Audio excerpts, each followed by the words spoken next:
Welcome to the Ubermenschen podcast. Our mission is to provide content which fosters the expanding human consciousness in order to make us our individual and collective best selves. If you appreciate our show, please like, subscribe, and turn on the notification bell. And please leave a comment below. Without further ado, I give you the Ubermenschen. Welcome to the Ubermenschen podcast, y'all. Tonight we have a heavy show in store for us. The topic is going to be processing grief and just dealing with losing people who are really close to you and the synchronicities that the universe can provide from at times to sort of allow you to go through all of the levels that you go through when you lose someone that is a really big part of your life. And I'm going to take a back seat as the host tonight and let Clayton run this a little more than we do anyway. And we're gonna go from there. So without further ado, my rock and roll co-host Clayton, the floor is yours, sir. Welcome back to our ever-evolving journey here on the Ubermenschen. Today, our very special guest is someone who means a lot to me personally. One of my best friends. I love you. One of my absolute best friends and soul sisters and various spirit guide. Oh my goodness. No pressure. No pressure. No pressure. You're a mother of two. Yes. You've had interesting jobs and not so interesting jobs, I'm sure, like all of us, but your life is pretty interesting right now where you're at. You love to travel. I do love to travel. You love dogs. Yes. The water. Yoga. And with nature, all that, nature. And you are you're all of these things and none of these things. You're grandma. You're grandma. Me, no, you're not. Your grandma? I have Get four. out of here. I have 4 grandbabies. That's right. Wow, that's awesome. Mother and grandmother. I know. I started young. They started young, or she started young. So yes.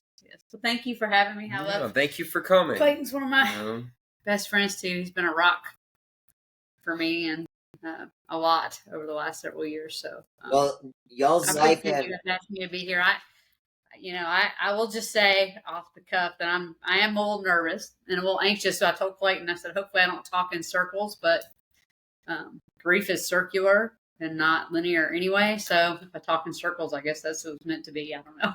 And it's all good. Know how I do here. Yeah. So Well, that was an intuitive thought. I had to help calm my own anxiety earlier. No, you're in good company. You're in good company because that's all we do too. Is we just kind of go round and round. And so what's interesting about this is that Clayton and Missy, like y'all's lives have like kind of entangled quite a bit here in the past few years, and with the whole multiple events that y'all have both experienced, with friends and other closer than that even. And so it's going to be interesting to sort of unpack all of this. And yes, it's definitely a lot to unpack. I can only speak from my own personal experience. I think the whole grieving process is a very personal journey, even if like Clayton and I lost multiple people that we both knew, but each grieving process, his and mine, even though we knew the same person, is still very unique. I think it's unique. Every person's journey is a little unique to the relationship they had with whoever they lost. I know, like I said, we talked a little bit before the show, grief is universal in a lot. It can be talked about in a lot of different ways. We can grieve parts of ourselves as we leave them behind for new ventures. But I think in the spirit of this, he asked me to come talk about processing grief and losing someone close to me. So multiple people. So. Well, Clay, would you like to sort of set the stage and let us know where does this story begin? Well, yeah. Would Where's you my like to? story? Yeah. Would you like to set the stage with that?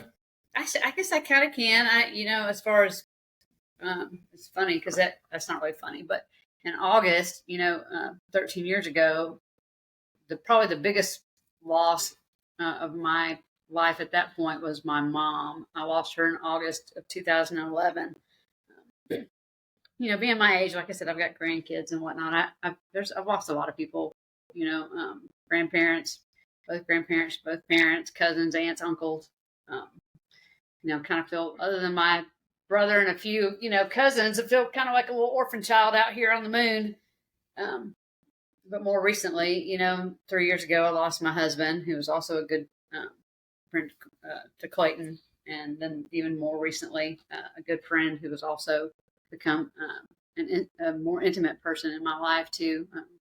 So those were kind of back to back. But so I don't know where you want to start. I would say probably, with my mom, it was, she was older. She had me when she was 40. So when she passed, she was 80 and I was 40. But there was a lot of anticipatory grief in her passing because she was elderly and was unwell and had gone through a lot of, she had COPD. And that to me is a lot different than a tragic. And I'm not saying that losing your mom or parents not tragic, but an unexpected loss is a little different than an anticipated loss. Just in how you process it, there's a different level. You're anticipating someone passing when you're caring for someone that's unwell, and that's happening sooner rather than later. And so there's a lot of feelings on the other side of that. Might be some relief that they're no longer suffering, relief that that you're not dealing with it day in and day out, which also creates an amount of guilt. So that was probably the first big one that I remember affecting my life. But this losing my husband was way more impactful in different ways, I guess, because it was unexpected and it was tragic, and kind of it throws you into a whole new world that you didn't ask for. So I don't know. Yeah. Yeah, that was, and for me as a friend, not my life partner, obviously, but one of my partners in crime, if you will, one of the best friends I've ever been blessed to have. It is like you were saying, there's different things based on. Death is never easy, but there are situational ramifications which do play into our the emotional impact that those things have, and I think it's natural. I think it based on anywhere we're at in situations in perspective. But yes, when you're not expecting it, when they're still young physically, and it's just like when it feels like that person is just ripped out of your life, right, yanked out of your life situationally, that it's one of the heaviest parts of this earth existence. Yeah, I would have to agree, and fortunately, I've never, I haven't lost a child or a grandchild or sibling. I'm sure there's, and I don't like to compare what's worse because, I don't think that's my place to do that. But from my own personal experience, I can only imagine one of those things taking me, to a darker place than what losing somebody unexpectedly, a life partner, somebody that's, integrated into your daily life. And then just having the carpet ripped out from underneath you. I've always been a very logical person as far as processing emotions. And, I've studied law of attraction, spiritual stuff. I've been down all the self-help, rabbit holes,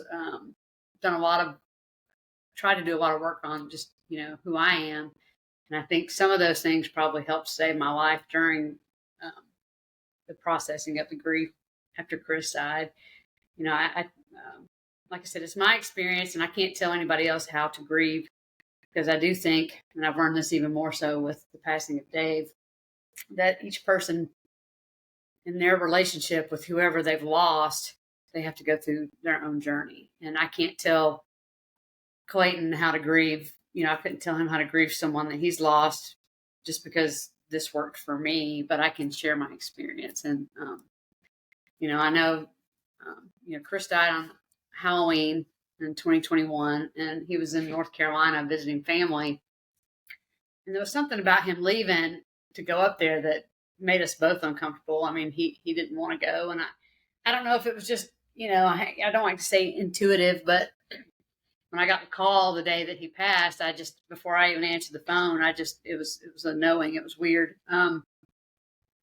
It was months after he died before I really knew what happened, but I kind of had an idea, it was a drug overdose. I would say accidental, but I mean, I don't think he did it because he wanted to die, but he definitely was playing with a Russian roulette wheel. He knew that what he was doing was a 50-50 chance, they could take your life, because we had lost a friend probably 6 months before that. But for me, I think initially, it was about shock and absorption. Obviously, I was with my grandkids at my kid's house, and, it was obviously wrecked the rest of the night. And then, but the next morning we get up and we go to North Carolina, and Clayton went with us. First thing I think is a fight or flight type mode. There's a lot of commonalities in everybody's grief, I think, in the way that people have to deal with things. Like you have to absorb what's happened, and then you have to deal with whatever logistics, surround that. Like for me, it was, I had to go to North Carolina, get his stuff, decide that he was going to be cremated, talk to his family. So the first week or so was kind of a blur as far, I wasn't really processing. I was just doing, I was kind of in a go mode, go get things done. And a lot of people don't realize, it's really after the funeral services where grieving really starts for most people. Sure. This, I'll say this just for society in general, the 5 days or 3 to 5 days bereavement, that's a joke. So fortunately, I worked for a company that was I was already working from home because of COVID. And I worked for a company that was very gracious. I was working for Northrop Grumman at the time. They were very gracious in allowing me to, be dysfunctional. I know I wasn't a good employee for the last 6 months that I worked for them, but, and he passed, like I said, on Halloween. And I've always kind of had a little bit of seasonal depression, like I like the sun. I like water. I like warm weather. Winter's always just kind of been blah.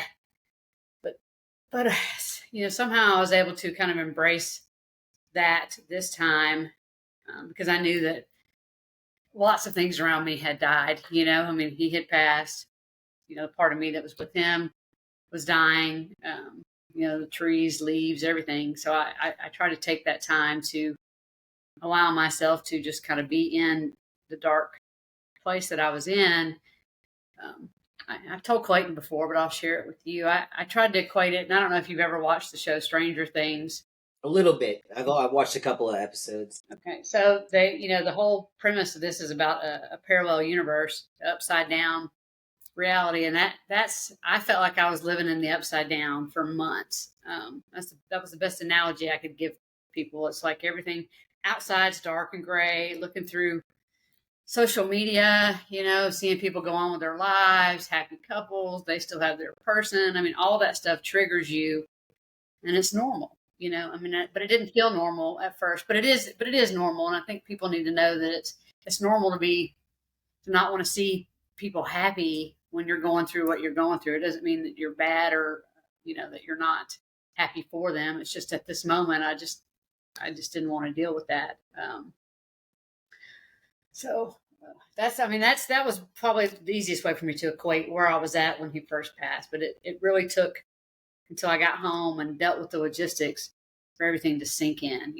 His toothbrush is still in his toothbrush holder, his truck's parked outside, it's music equipment's everywhere.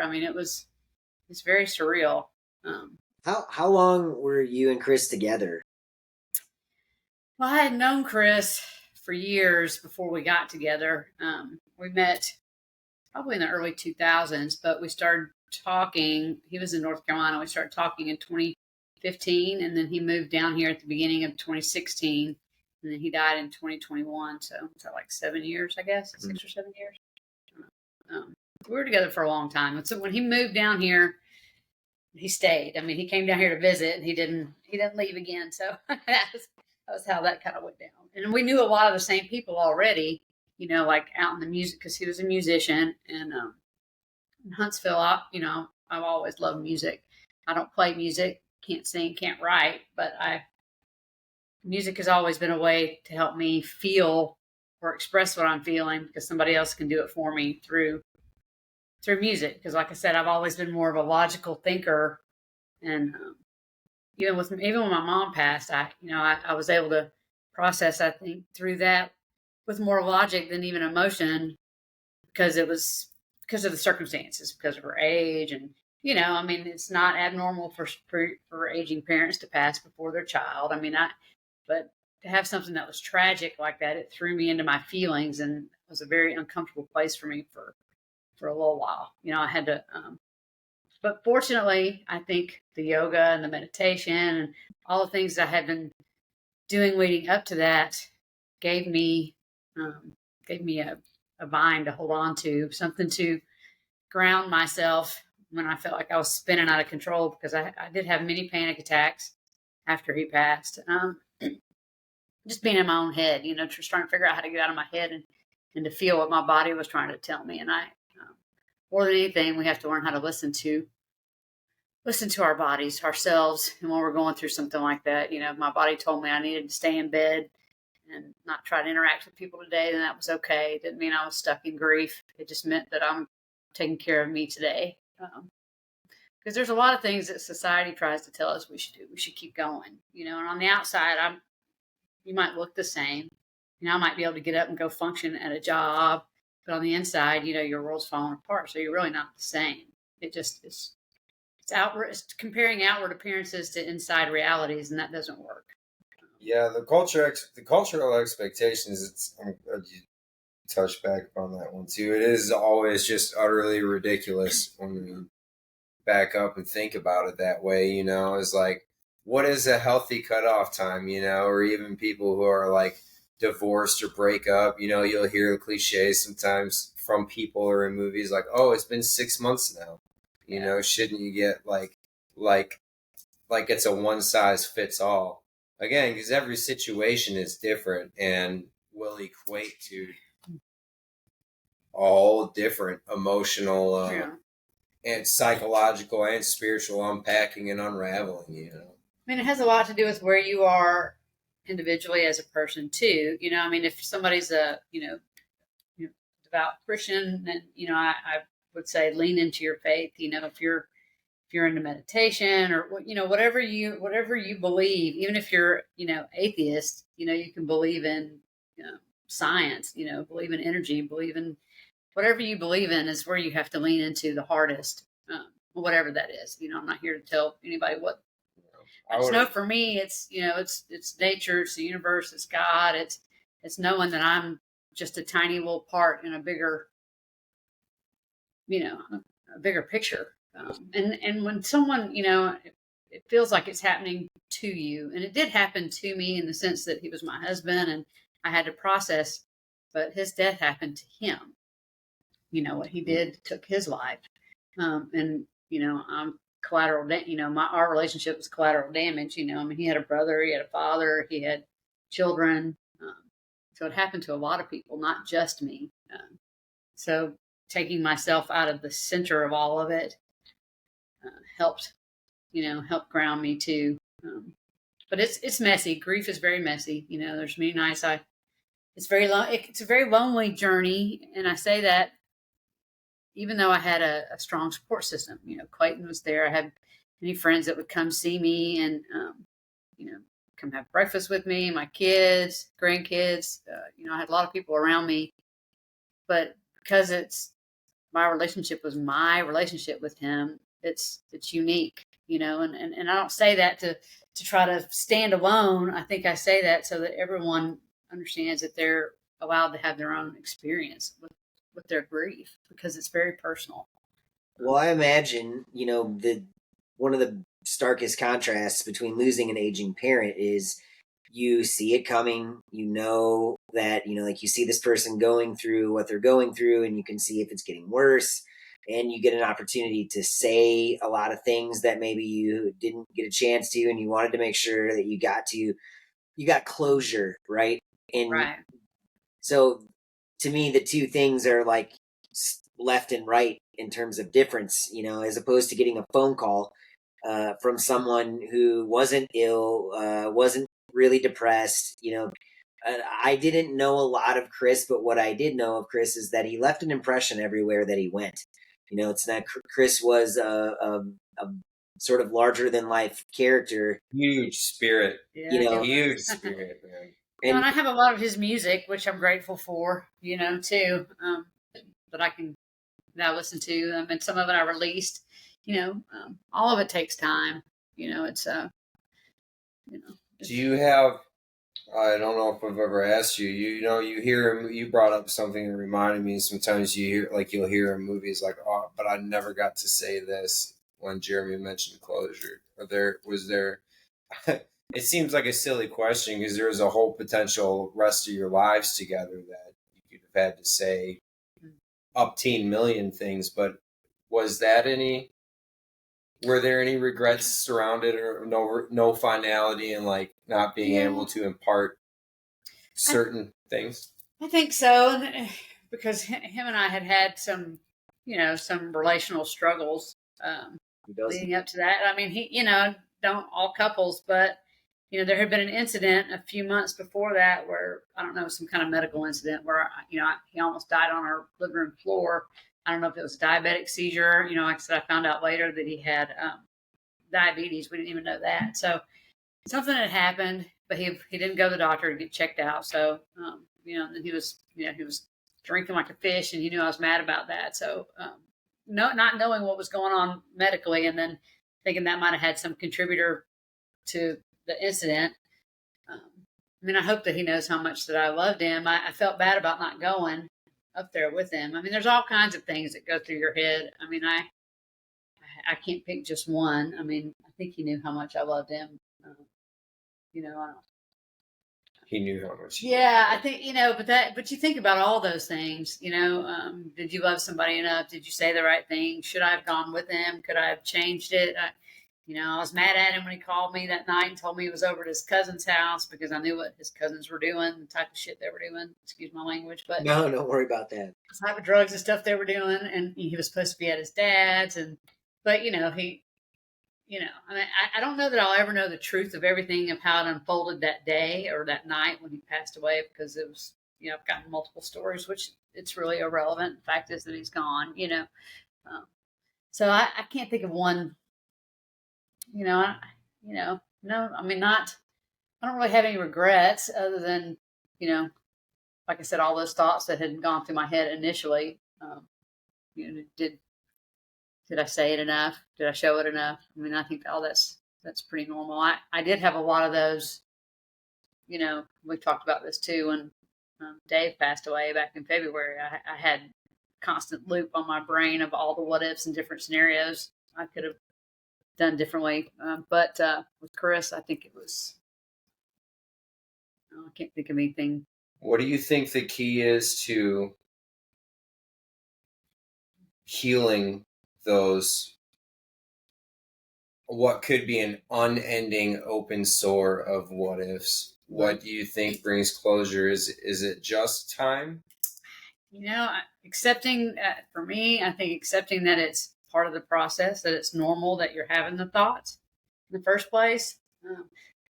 All of it has been about just accepting where I am in the process. Accepting that, like I said, that maybe I don't want to get out of bed today, or that I don't feel like working, or that widow brain is real, that my memory is a little crazy, or that the extra anxiety is because my feelings, I feel like I'm wearing them on the outside of my sleeve. But the brain loops, yeah. I tried to get out in my car and drive around and just do things to keep me busy, so I wouldn't have the thoughts. But, they came, and I can't tell you how or why they stopped, other than me just anytime being aware of your thoughts. That comes into the meditation stuff, being able to be consciously aware of the thoughts that I'm allowing to stay with me. That helped me probably more than anything, because I know when they would come in that, it's kind of like a grief fantasy. It's like fantasizing that if I'd said this or that differently, that this wouldn't have happened and I wouldn't be where I am. But accepting that, it's normal for them to come in, let them run their course. But if I am aware of them, I can change my thoughts and know, I can say, hey, no, that's not reality. It's okay to think that and wish that, but that's not reality and you can't change it. So, try to move on. I think accepting all of it, and I found people, I think it's important to find people that you can connect with, whether it's like for widows or widowers. There's people out there doing kind of like what you're doing, but they do just that. They talk about their experience. And, there's a lady that does this Confessions of a Widow podcast, and she talks about, she's on like, I don't know, number 20 or something. I've listened to some of them, but she talks about all the different thoughts and things that she would have, and the looping things, and just accepting that it's all part of the process. And that's accepting yourself, accepting that you're hurting. But the meditation, I think that gave me a leg up, because anytime that I would get stuck in something, I could go sit outside. I'm a big go sit outside, put my feet in the dirt. Yep. Look at the trees, pay attention to my dogs, just try to get current in the present moment. And that, that'll stop the thoughts. And then, or if it's yoga, yoga helps me focus on my breathing, and, it may not be active meditation, but it is, it's kind of like if you're writing or playing a song, you're focused on. Suggest it's one of the many forms of meditation. Yeah. I can't imagine traversing this lifetime, and especially these heavier, darker times, without the conscious practice of spirituality, things like meditation or prayer or whatever. Yeah. It makes me to just want to, for whatever people believe in, if it for like whatever, like you said, like reach for that thing. I can't imagine for people that don't have that. And I think I'll just speak for us. It's almost more. It's more than it is faith based, but there's also enough proof in it too that we are not just our bodies. That energy, like you said, even if you want to look strictly to science, energy is neither created nor destroyed. But some people don't look at life that way. They look at it as if there is a beginning and absolute end, and that's it. I can't. I would imagine it being so many more times difficult. Any given situation. Well, grief is. It doesn't have a beginning and an end. That's what I was saying when I was nervous about doing this. I kept thinking, gosh, you might talk in circles, but it's like, it is circular.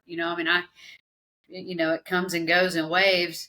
And I had to learn, which I think is something that everybody, it's a lot of people think, they'll get over it in 6 months. Like you said, 5 months, 6 months, a year, whatever, are they ever going to get over it? And you don't really get over it. You learn to carry it, and you learn to live, with joy and grief simultaneously. That was something that was hard for me, thinking about dating or even, moving on, using that word from Chris, was, how do you allow joy back into your life without feeling like you're letting go of the love that you have for that person. And that's not true. That's not how it happens. I'll always have the love that I have for Chris. And, that's the other side of, how you get through some of these things is through gratitude, because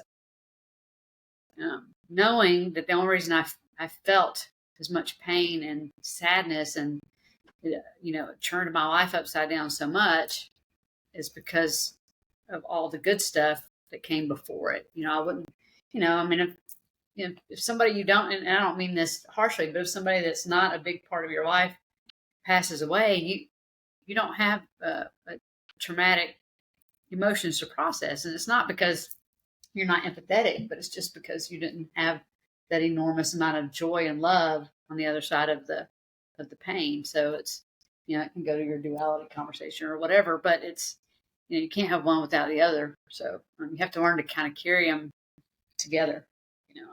I can be out and, Mike Roberts might sing a song that, him and Chris wrote together, and, and it'll touch my heart and make me feel sad that he's not here to see it. But I'm also joyful that that I knew him and that I had the time with him, and that, gosh, I even know that he wrote that with Mike, so I can feel, or I could be on a date and be listening to it, and I might tell that person, hey, this was my husband's song, or he wrote it, and I'm feeling joy that I'm with somebody that's making, might seem to be,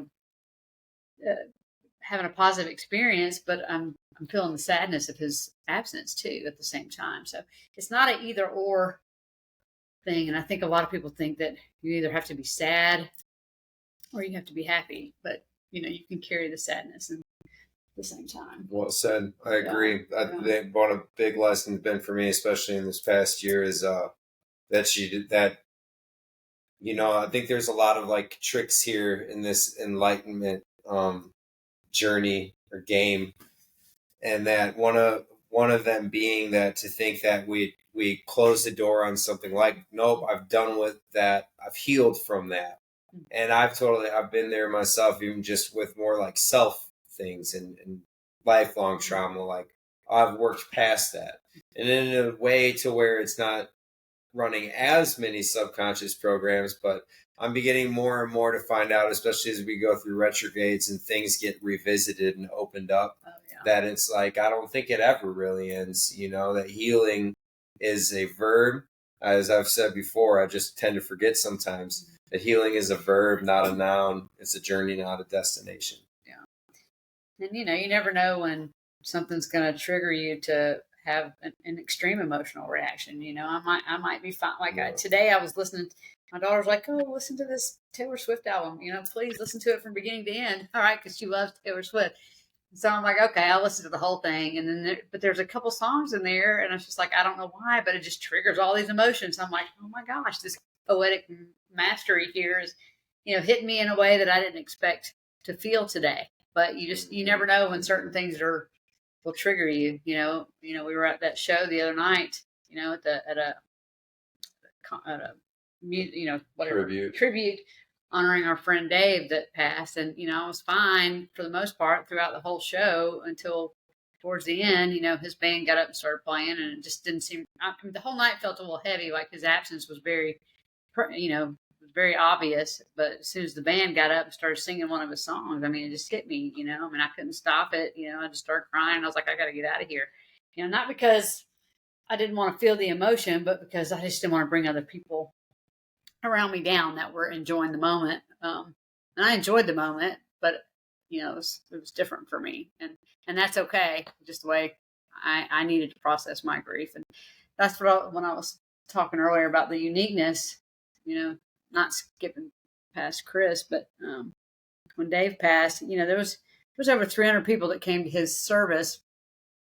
And I know a lot of those people through the music industry, through the music community here in Huntsville too. And every one of them, had their own interaction, and he touched their lives in their own way. And, it's not for me to tell them how to grieve his loss. And some people might have ways of doing so that might make me feel slighted as where I was in his life. But that was my ego. And that was something I had to check myself over the last, couple of months. It's like, if whatever they're thinking or whatever they're doing to make themselves be able to move through their own grieving process has nothing to do with me. And that's where I, like I said, it really, I always knew it's a unique one-on-one relationship experience, but when you see somebody that's touched so many lives, and how other people process their grief has nothing to do with, me personally, even though it felt personal,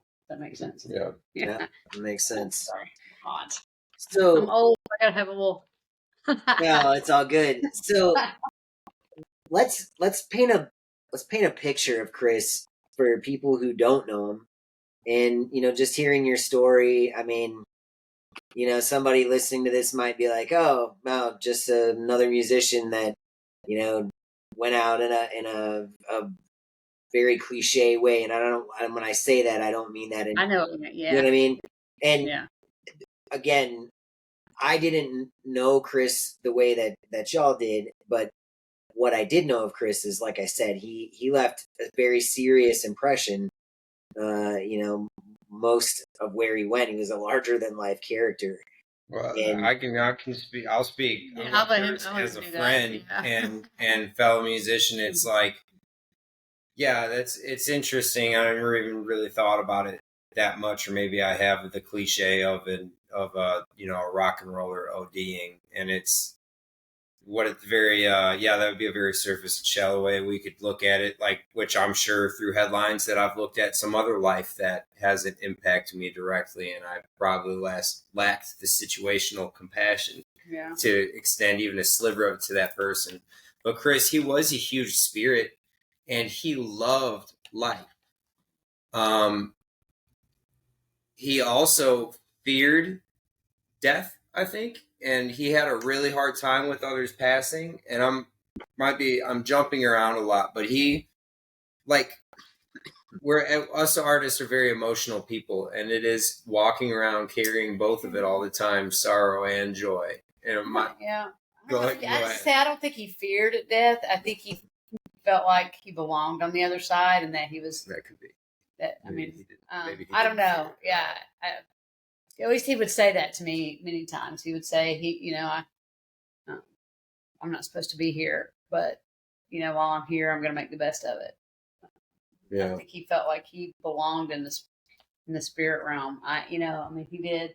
Yeah. But I didn't mean to interrupt you. That's No, just, he didn't like losing people. He did take deaths very, very, very hard. Very hard. He mourned to Eddie Van Halen for a week. He really did. That was his guitar hero. But and when he went to North Carolina, he was going up because his uncle was dying. He went up to go see him. That was his mother who passed. His mom's last living sibling, I think.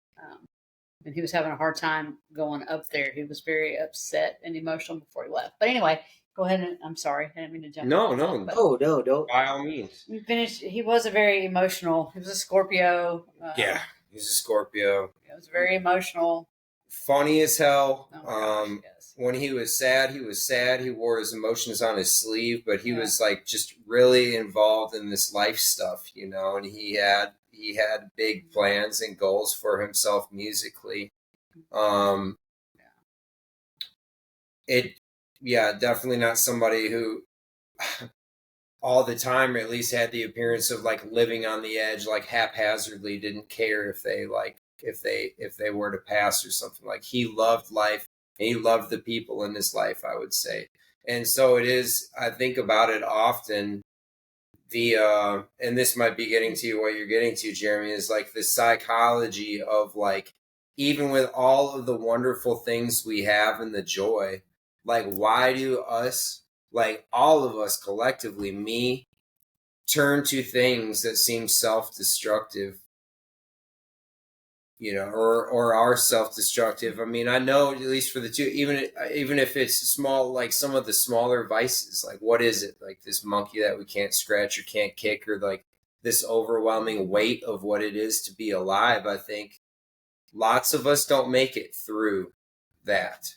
It's a terrible juxtaposition, life, because there, on one hand, you have all these things that are so joyful. I don't know if you're parents, most parents, and we're all parents here, your children are sources of joy. Yes, there are pains in the ass too, but overwhelmingly they're joyous, creations.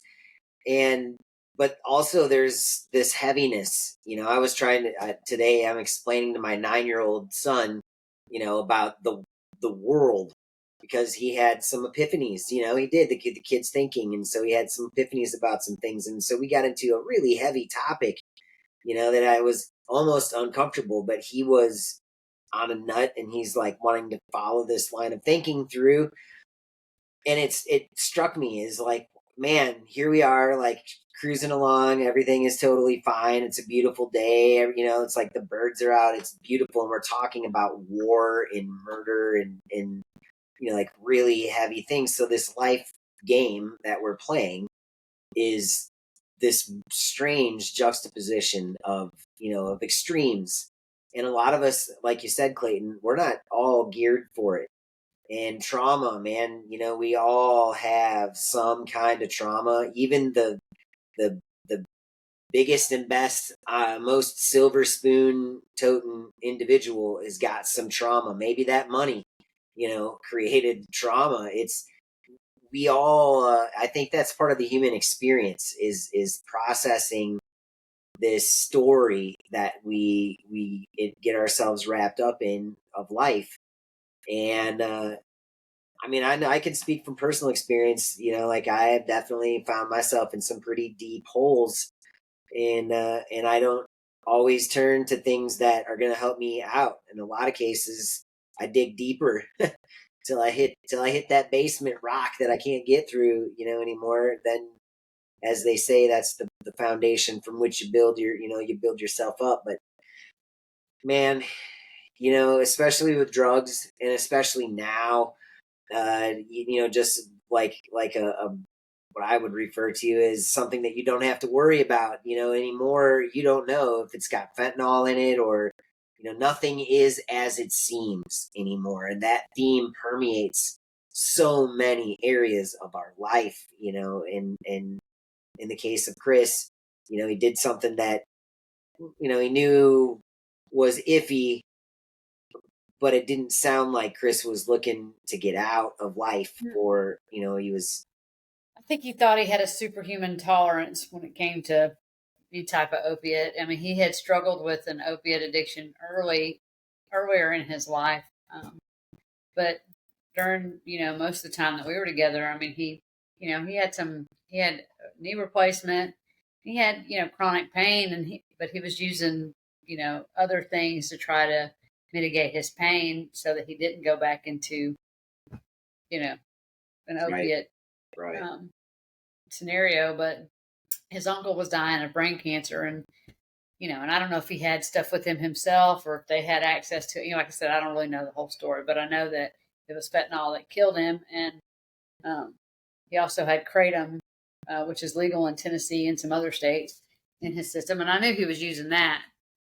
And of course, the medical examiner was like, "Hey, he said, we don't know, we can't prove it, but we think that anybody that uses kratom and they use, any other type of opiate, it could accelerate or enhance the opiate reaction in their body." And so, his story to me was that they thought that the fact that he had the kratom in his system, and so maybe the amount, I can't remember right now exactly the milligrams of the fentanyl, but that it may or may not have killed him on its own without the. But no, I don't. He was on his way to, see his uncle. Then he was headed to Nashville. He had an appointment with a music. I'm sorry, my brain is like, that's okay. Take your time. Not a publisher. He had a meeting with the publisher. He just released his first single off the record that I finally got out there on Apple Music. He did it. That was his dream, was to get a record done. He did that on his own, with his friend. He had music released back in the '90s with another band, but so he had his truck loaded with gear. He was going to play a show with one of his best friends, was godson. So I think he was drinking, and he just thought he was superhuman, and he might have had some other medical stuff going on. Like I said, he'd had an incident where he had a seizure or something months before at our house, and not sure what caused it. So, they told me he was diabetic and other things. So I don't think that his goal was to check out. But, but I don't know, people are like, oh, is there such thing as an accidental drug overdose? Well, I guess there is if you're buying one drug and it's got something else in it. He knowingly used fentanyl. So, is it accidental? It's accidental, and I don't think that he really wanted to kill himself, but right. It was a risk. So it was a risk that he took knowingly, and I was angry too for a little while. It's like it's another thing, side group. You go through all kinds of emotions. I was pissed at him, for choosing to do that. for leaving me. There was for not choosing us instead of choosing some. I mean, you go through all the things in your head, like I said, but ultimately for me, it comes down to knowing it wasn't about me. It really wasn't. His own personal demons and struggles and whatever he was doing, it wasn't directly about me. I might have had some collateral damage and had to pick up my own pieces. But I'm like I said, in hindsight, I mean, things haven't been terrible. The first 6 months were really rough, but I did do some traveling. Like Clayton said, I did some things that were very scary. Getting on a plane and traveling across the country, or to a different country, never done before. I fought through some anxiety and did some things that I really wanted to do that I was scared to do. But on the other end of those, it's pretty magical what took place in my soul, my spirit. The realizing, like I said, how small, really, in the grand scheme of everything, that one soul is. Mine. Speaking about my issues, my problems, my heartbreak. I mean, it's obviously it's huge and ginormous to me, but you travel and you do something, or just when you just you walk through some of your fears, you realize that it's never as bad as it seems. There can be peace in like we use the term zooming out a lot on the show. There is this thing of peace, and you don't have to use that nomenclature. But there is there's peace and understanding that comes with that, huh? Yeah. Well, we don't have to make ourselves or our story as big as we do in our heads. Yeah. Even though it is deeply personal, it's walking through this life with both, like being divinely selfish and selflessness, like literally selfless, like there is. So while we were introducing you, I think that's how I was going to finish with. You're all of those things and you're none of those things. We're spiritual beings having human experiences. We're just consciousness. But we also have we allow ourselves to have all these different thoughts and roles and makeup. So the heady stuff.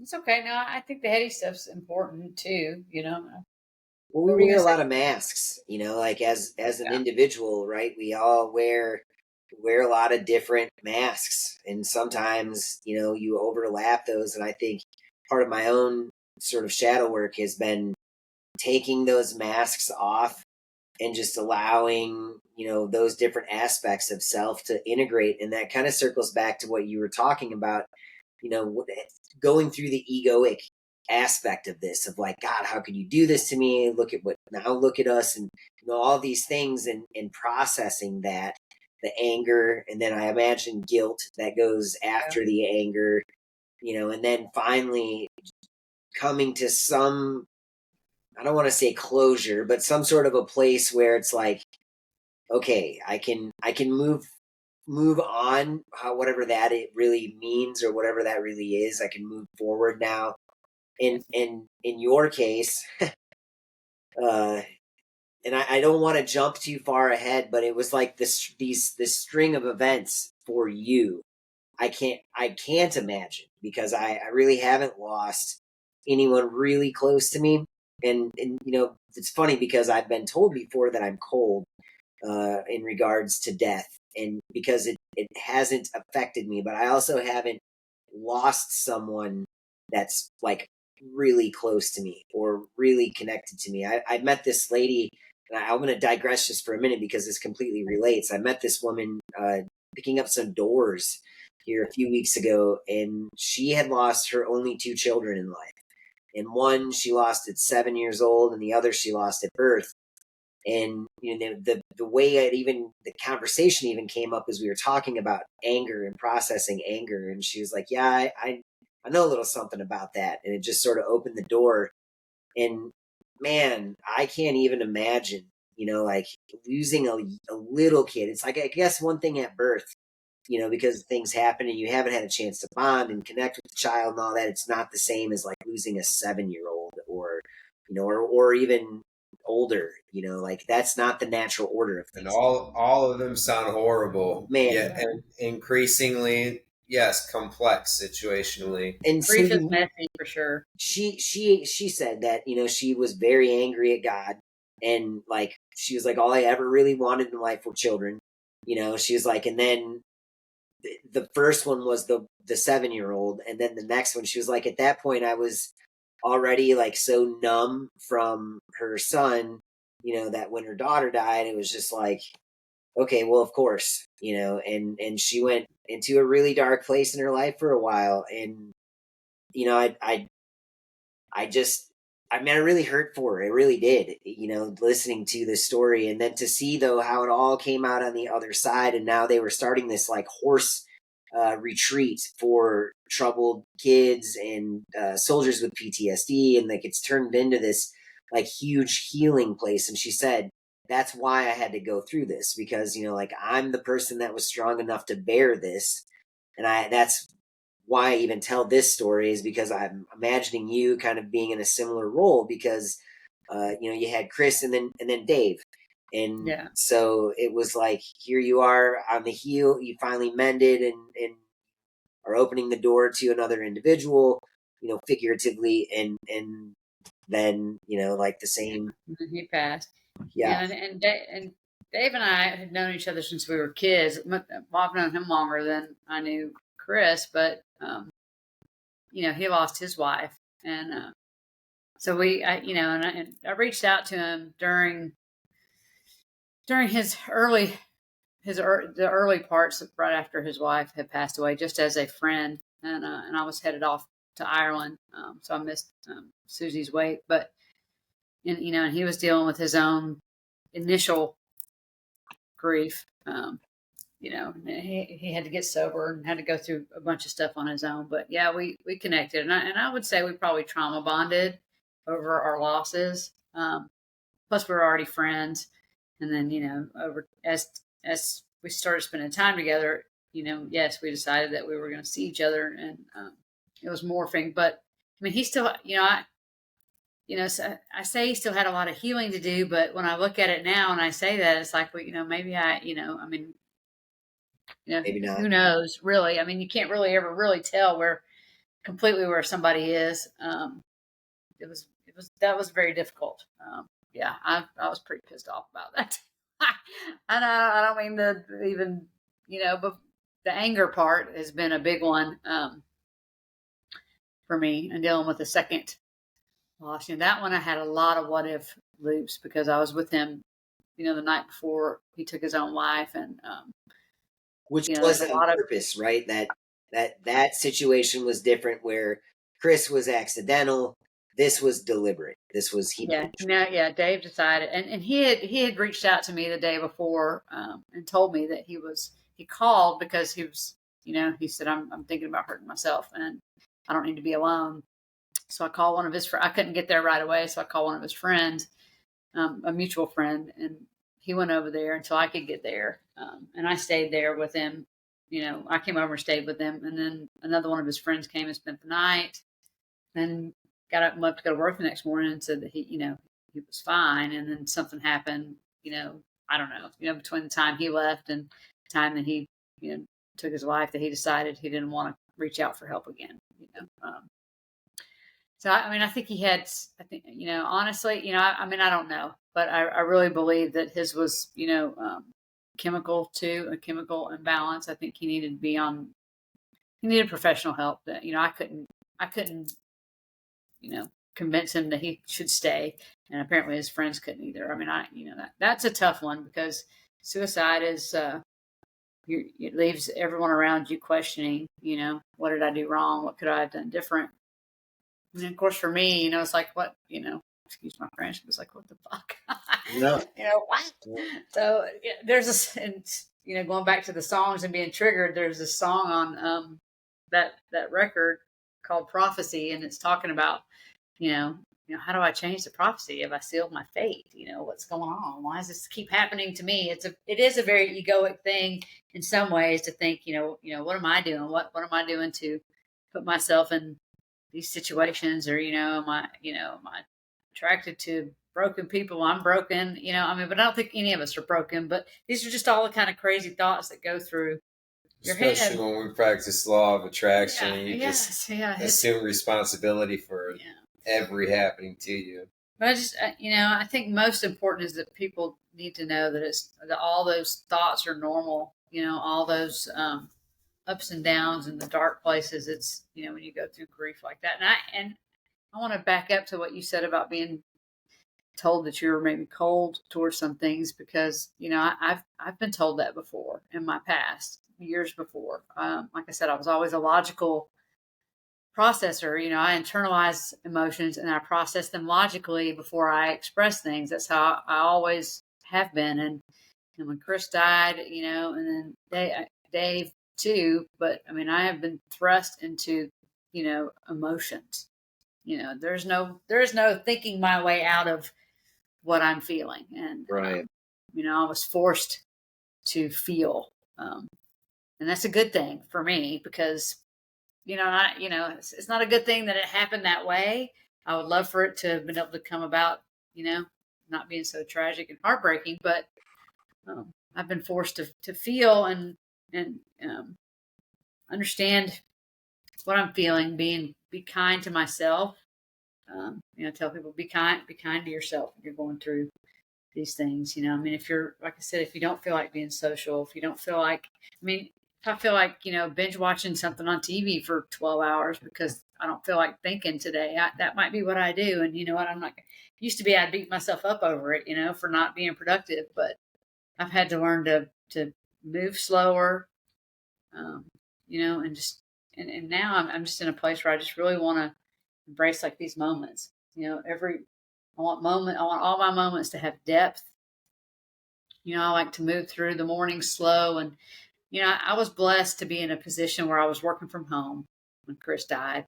And, I took the summer off after he died. I left my job for multiple reasons. One, it was either get laid off or go back into the office. And I was just at a place where I knew that I couldn't go back and just have generic conversations with people during the day.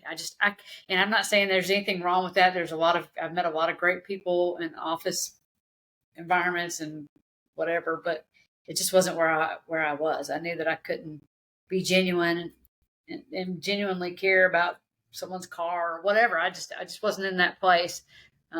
Going out at night, I love music, but going out and partying or being in that scene, that me and Chris used to do, or even Dave and I would go out and watch a lot of music. It just doesn't, it seems very, I'm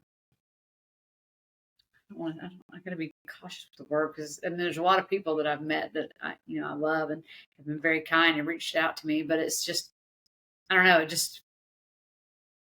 I enjoy sitting outside and watching my dogs and the dragonflies more than I do out socializing nowadays. And I don't know if that's just me being introverted because of everything that I've been through, or if it's just where I am. It's perspective. But it's perspective. It's just where I am, and I'm okay with that. But I was blessed to be able to work from home, so I've been able, like I said, I took the summer off and been able to just, ease into my days.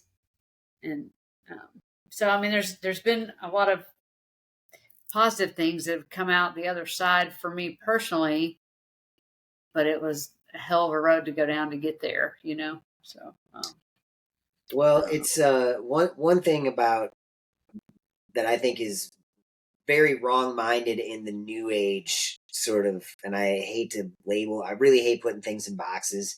But anytime that you mention law of attraction, a lot of people will go to the new age. No, I think one of the worst things that they ever did to us is to say, like, well, what you think becomes reality.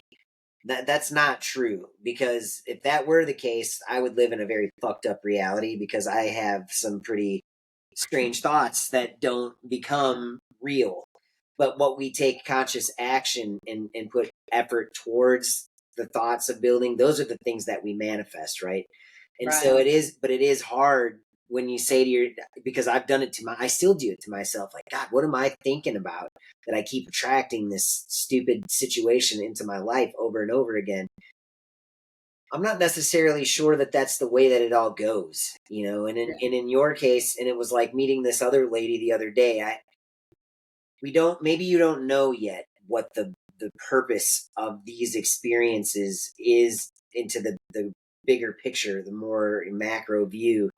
But I would argue that someone like yourself, and the way that you have processed it and the way that you have grown, obviously, in the time that I've known you, that you've grown since those experiences, it shows that you could bear that cross, so to speak, and not that you should have, not that you did anything to that. Maybe that's what this life experience is about for you. I don't know. I could only speculate. But I think that you're starting to see the things that are real, and not that going out and music and that scene and everything is not real. It is very much, but I'm with you. It's the day to day, like what would otherwise be mundane, or just like taking note of the beautiful breeze that's blowing in while it's 95 degrees.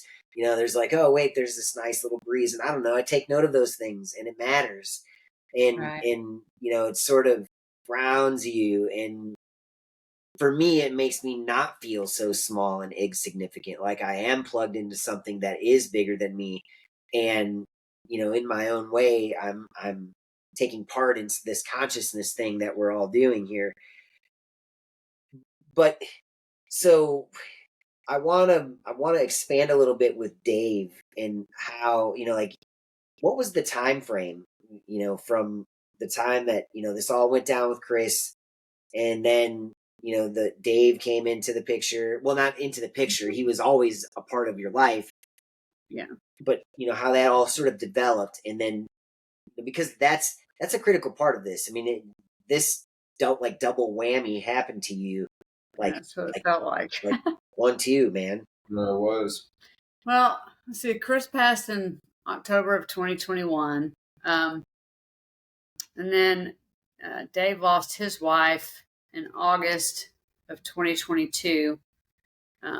I traveled to Ireland in September. Him and I, like I said, we'd been friends, and I had reached out just to check on him. And from the time, I saw him out before I left to go to Ireland, I just let him know that, hey, if you need somebody to talk to about whatever you just went through, I'm here. But I want to say it was probably February of 20.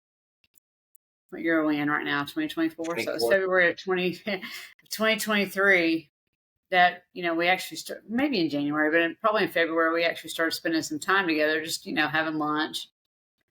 He was sober. He'd gone to treatment, got sober.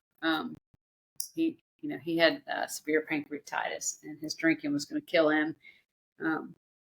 So, that was a path that he took. And so we started sharing, like I said, hanging out and spending time together. I want to say maybe our first date, or anything that, that was more than just friendship, was probably in February or March of 2023.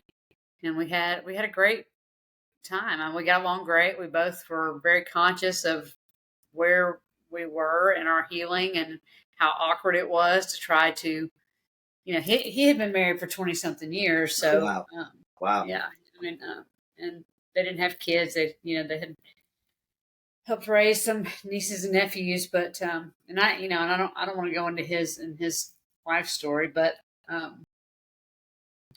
think the significance of his loss is important, but we had, we spent a lot of time together. We did a lot of traveling. We went to the beach multiple times. We went to concerts, and the hardest part, I think, was seeing that decline for him mentally, was because it happened so fast, because he passed in February of 2024. So it was literally like a year later, but because during the summer and, all of our time, he was consciously working on himself.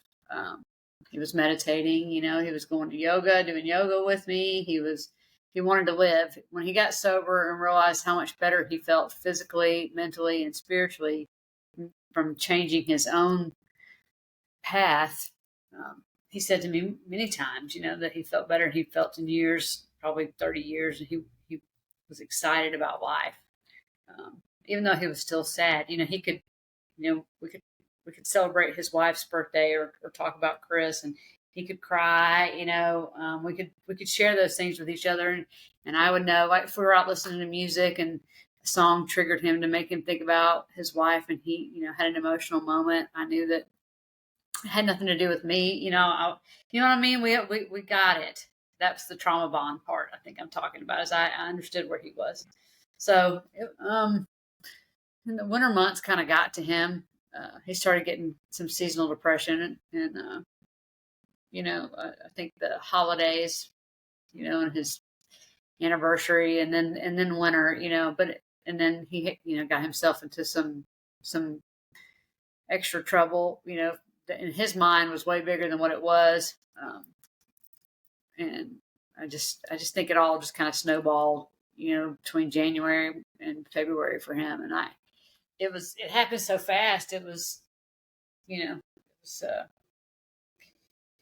you just, sometimes people say things and you just don't really know, like, I mean, there was, when hindsight, he said something to me once. He was like, it wasn't long. It wasn't, I don't think the time span between when he actually took his life and him saying this was that long, but he said that he really didn't want to be here anymore, but he was just too much a chicken. He used a different word, to hurt himself, so, I mean, he was making a couple of little comments there in that last month that, make you think, okay, he's really depressed and he needs help. And he had tried to get back on his antidepressants, but they were making him sick, like physically sick.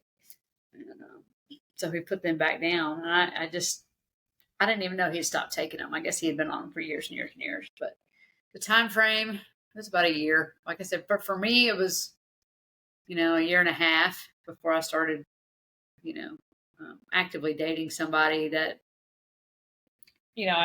thought I could have a relationship with. I mean, and don't get me wrong, in the times when Chris first passes, that there was a lot of times where I was lonely, and it'd been nice to have company, but I knew, and I tried to go out with people, but I didn't have the mental energy to be a partner with anybody at that point.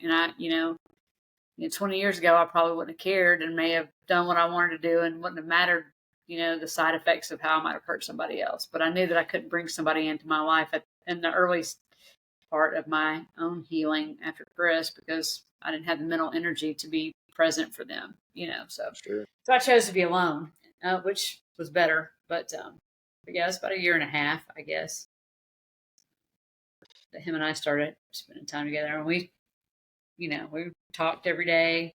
I saw him all the time. So, we loved each other. But we loved each other before we started seeing each other. We just loved each other as friends, but we did love each other. It was very tragic. I don't even know where I'm going with the rest of that. But you asked about the timeline. It was not a very big timeline. It was a short year and a half. Right. Well, it's I don't know, man. I as an outside observer of it, it's hard to make sense of things sometimes, and maybe that's the point, is we try really hard to make sense, and some things are just bigger than what we're capable of seeing, and it takes time, maybe more time than, I don't know about you, but I'm not the most patient person in the world. And sometimes I want things and I want them now. And, so that's not the way that God or the universe works. And often it takes a substantial amount of time for us to really see where these pieces of our past, fit into the bigger picture. Yeah. And that like you had asked about the loops, like I said, I had a lot of loops with Dave, and I did finally, one of the things through the meditation, just acceptance. It's, you were saying you don't know what the word is. Accepting exactly where we are, I think, is what enables us to move forward. And I'm not saying moving on, because we carry those people with us, but we can move forward in life once we accept the reality, and realizing that you know, I could go through my head a million times, the different conversations I could have had with him that day. You know, I could have stayed that night. I mean, I went through all kinds of the what if scenarios, but the bottom line is, you know, I mean, even if I had changed the trajectory for him that day, doesn't mean the trajectory wouldn't have been the same the following day. You know, I have no way of knowing Right. that because I am not all knowing. I'm not omnipotent, or you know, I'm not as powerful as I like to convince myself that I am sometimes. Um, you know, Not when it and comes to other people, right? Not when it not comes. when it comes to other people, Right. exactly. You know, no, you know, it's not. I mean, I could, you know, and if somebody is, you know, obviously, if you have a friend if anybody does, that's talking about hurting themselves, you know, I mean, take it seriously. Sometimes people do it for attention, obviously, but there's, you know, that's attention that's worth giving. I mean, you know, you never know. But you know, aside from duct taping somebody to your leg and being with them 24/7, you know, you can try to take away everything in someone's house that you think they might could, you know, take their own life with. But then, I mean, they could find a towel. I mean, you really don't know. You know what I mean? So there is no controlling that. That's right. And I think control is an illusion, and it's real easy to get caught up in it in situations like that, especially, you know, when you're that close to the situation and you just, you know, try to convince yourself if you'd made one different move that maybe the situation would be different. But, you know, I mean, who knows how long that was going on, you know, maybe he only spoke it a couple of times. Right. You know what I mean? So it's been hard. It has been a tough one. And then giving myself grace this time, you know, has been hard too, because I feel like you know, if I've gone through this, I should be able to get through this, but it's, you know, it's like I think I need extra grace for myself. I'm trying to give myself a little extra grace. Yeah. Well, it's not like, especially when it's two people in a row. You know, Yeah. like I can only imagine what it's like to experience that and to deal with it. And you know, what is the proper amount of time? What is the, you know, that goes back to the social expectations thing. And you know, one of my big themes is that society is fucked up to begin with, pardon my language. And so why do I care about what Exactly. this sick collection, this sick entity that we call society, what they're telling me? But damn if they don't have a lot of influence over me still, you know.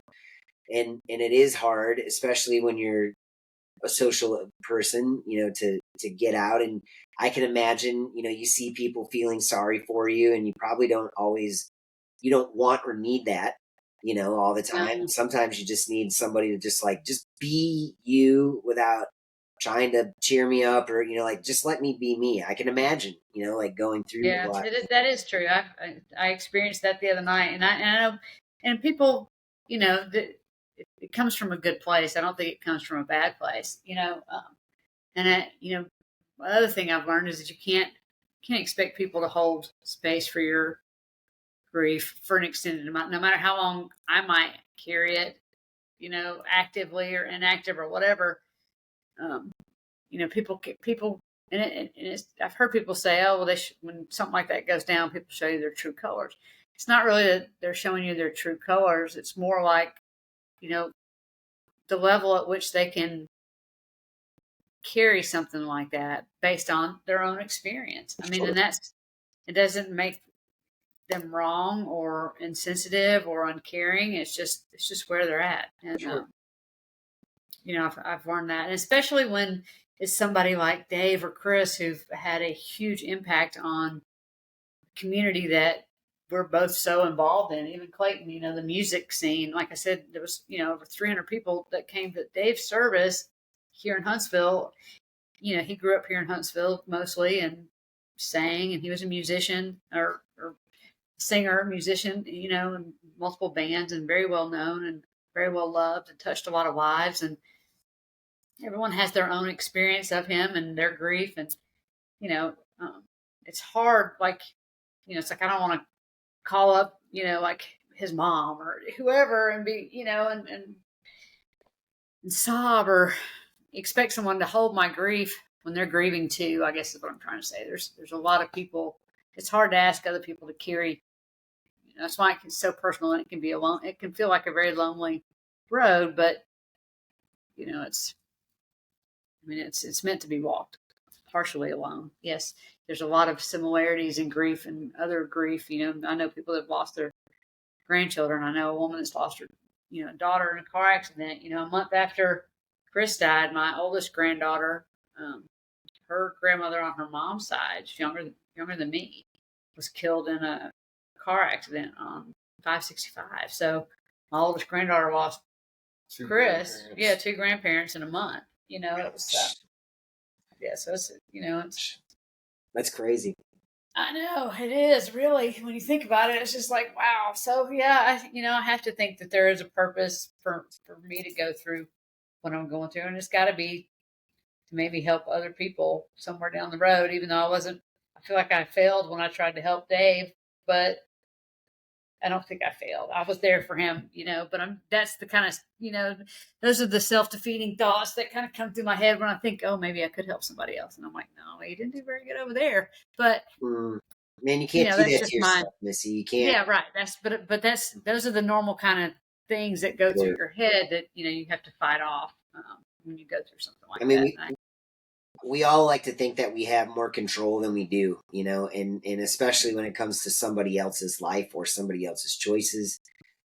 Man, that's one of those places where you feel so helpless when you see somebody that is hurting or that needs help, and until they make the decision to consciously help themselves or to consciously hurt themselves, no matter which direction they decide to go, man, you have no sway, and that sucks to be in that place. It's very painful. It's painful too, especially when people, especially maybe not. It's really painful when there's self-aware people as well, spiritually grounded, love life, love the people in their lives, enough to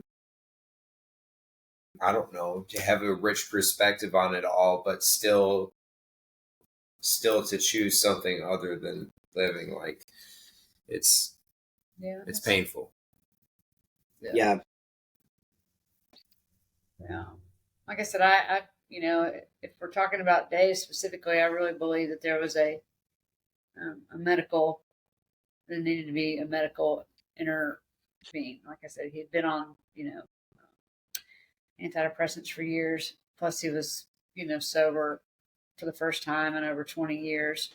He had a lot on his plate too, and I just think he needed professional help, and just got himself in a difficult position where he didn't feel like he could get the help that he needed, and so it's an unfortunate the way it all unfolded, but because he did love life, and he was, even though he missed his wife and was sad about her passing. She had a brain aneurysm. She passed unexpectedly too. Oh my gosh. And,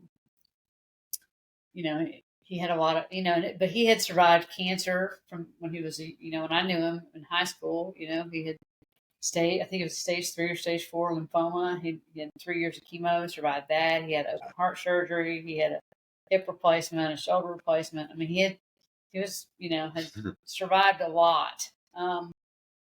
And was real excited about life for a while there, and I, it's just, yes, when you see it just go, I mean, there's been times I've told other people, it's like, when you see someone struggling and you just wish you could just take a screwdriver and put it in here and just switch just a minute, just a notch, and give them a different perspective, but it doesn't work that way, unfortunately. No.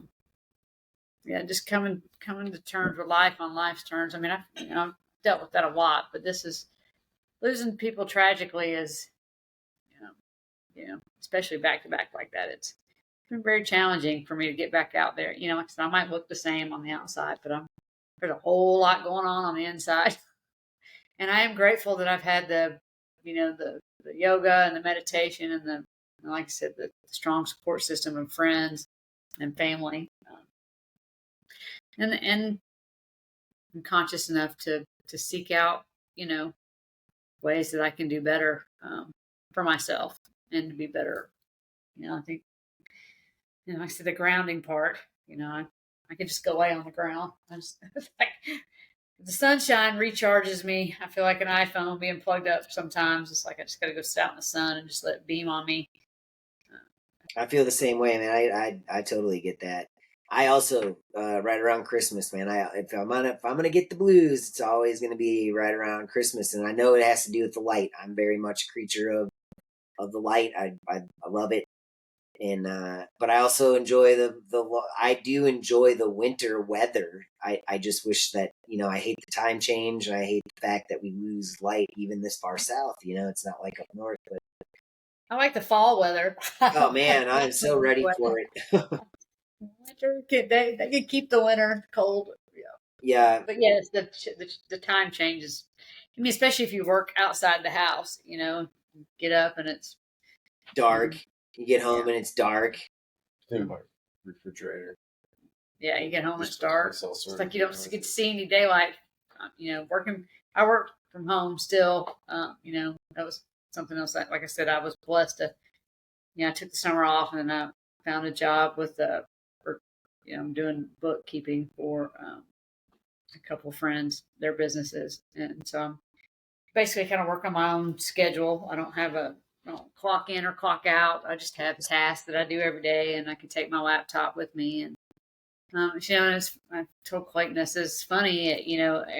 Even through everything, there was a time when I was, trying to manifest and to get exactly where I am. I just thought I would have, partner in crime with me as I went through, and to get to where I am. I just, but so I try to be grateful for where I am, even though, like I said, the road to get here has been hell, but I was trying to get here. I wanted to have the freedom, to work, and earn money on my time, and still be able to travel and go do stuff and pay my bills, and be able to live decent. No, I'm not, rolling in massive amounts of dough, but I'm happy as far as I can be happy where I am right now. You know what I mean? I'm grateful for a lot of the things I have in my life. Gratitude is a major attitude changer. It is. It's almost kind of like a cat poster, It but it's so true. It is. It's the key. It's around the real key to joy. That even in my dark moments, there is always something to be thankful for if you look for it. And all those cliche comments. Those little statements that we read or whatever. Attitude of gratitude, just all that stuff. It's so true. And it sounds cliche, and you tell people that, and it's like. But it's a shame real. that those things are cliche to the point of lack of meaning, when other things that lack substance that actually are cliche. Actually are useless and meaningless. Yeah, I know it. Well, that's the irony. That's how I know that God has got a sense of humor. That son of a bitch, because it's always so many layers of thick irony is how I know that there's there's meaning to be gleaned. Whenever there's irony present, there's something there to learn, because that just seems to be how Creator does things. And so, or at least how this game that we're playing, works. There's always a heavy overlay of irony. And do you have anything? I will not moving on, as you say, but moving forward. And, moving forward into some of the synchronicities surrounding both of them. Some of them, I hesitate to use the word cool in light of when we're discussing grief. Yet, perhaps the silver lining, at least if you can appreciate the mysticism, which any synchronicity turns me on. And I want to get to Chris's in just a second, and I want to get to the most awesome, biggest one at the end, which I think, the Nashville story. I forgot about that. We'll pause that for a minute. And we'll pause Chris's for a minute, because multiple people had some wild ones with Chris. But So Dave took his own life on 2/22. That did not escape me. Right. He was born on 2/2. 2/2, Groundhog Day. 2nd. Yes. So he's born on 2/2, took his own life on 2/22, and you actually told me that he was pronounced dead. The lady that actually called his time of death, she did know him, I guess from school. Like I said, he no, but she did wait a couple of minutes and purposely called his time of death for 11:11 because she knew that it was an angel number and she wanted to. Oh, she did too? I didn't know that part. Yes, yeah, I found that out. Yeah, she waited a couple of minutes. Half of 22. You call it at exactly 11:11. Yeah. So. Yeah, I don't. That's crazy. I don't know what to do with the numbers, but I always see them myself, and they play these roles, and I don't know. Like I said, I don't know what to do with it sometimes, but I'm always aware of it. And right, I kind of feel that way off and on. Same thing. I saw a lot. I know you said you were going to skip. We'll talk about Christmas, but I saw a lot of 555. I remember, seeing a lot of that before Chris passed too. And I don't know. I think it's just I have different thoughts around the synchronicities and the numbers, but. I see 22. I see 22 all the time, or 2/22. So that was kind of like, what the hell, Dave? Good. That's not a positive association, but most of it is most of the time. But he had his birthday. Don't know what they mean either. He had his birthday tattooed on his arm. Yeah. 2/2. I don't know. 2/22, 24. If you think about it, because it was. That's 2/2s also. Yeah. Yeah. Strange. With Chris's, so you, me, Bruce, one of our dear friends as well, your daughter, at least us four, and I think others, and you can fill in the blanks. Chris has appeared to us all in dreams that were almost like, or at least for mine, like lucid. Like I knew, like I was dreaming, but it was still kind of not. And I'm like, how is this possible? He called me like on a cell phone. And in the dream, I'm like, Chris, how are we talking right now? You know what I mean? He's like, I don't know, Bubba, but here I am. And I can't remember what we talked about. That was it. And then actually one more recently, I think I shared with you, I did have another dream about. That one was pretty soon after he passed when he had called me. But I had one about him several months ago when we were out and he was wearing this white button-down shirt, I think similar to the one that you got married in. Yeah. And brought him back. Something brought him back to life in the dream, like to where even he was shocked. He was like in his body again, and he looked younger. His hair was shorter, and he was just so happy to be. We were all so happy to like celebrate that night. We were all so like, oh my God, how is this even possible? It doesn't matter. You're here. Come here. Let me give you a hug. I could actually feel him in the dream, and it was like amazing. So, but I dreamt once that he faked his death. I was really mad at him. I think that was going through my anger during that time too.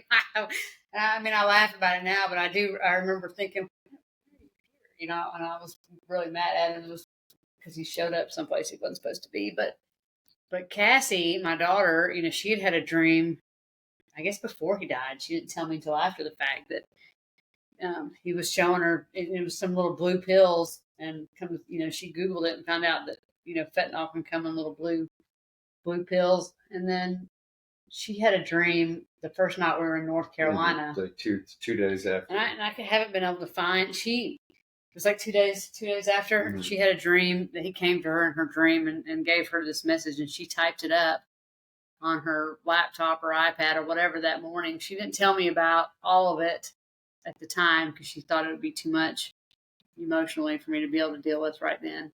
She just told me that she had a dream about Chris and he was playing ball with my German Shepherd, which I know a lot of people don't grieve pets, but I'd had this dog for like 13 years, and I lost him in April of 2020, and Sarge, his name was Sarge, and then a couple months later, I don't know what I was was probably whining about something to my daughter about, not ever going to date again or whatever. I was done with it. I was probably one of those moods where it's like, I give up. And she read me what he had said to her, and in the message, it was something, and I'm paraphrasing because I used to have it saved, and I can't remember exactly what it said, but something along the lines of, he said he was sorry. He didn't mean for what to happen. He was planning to go to the doctor.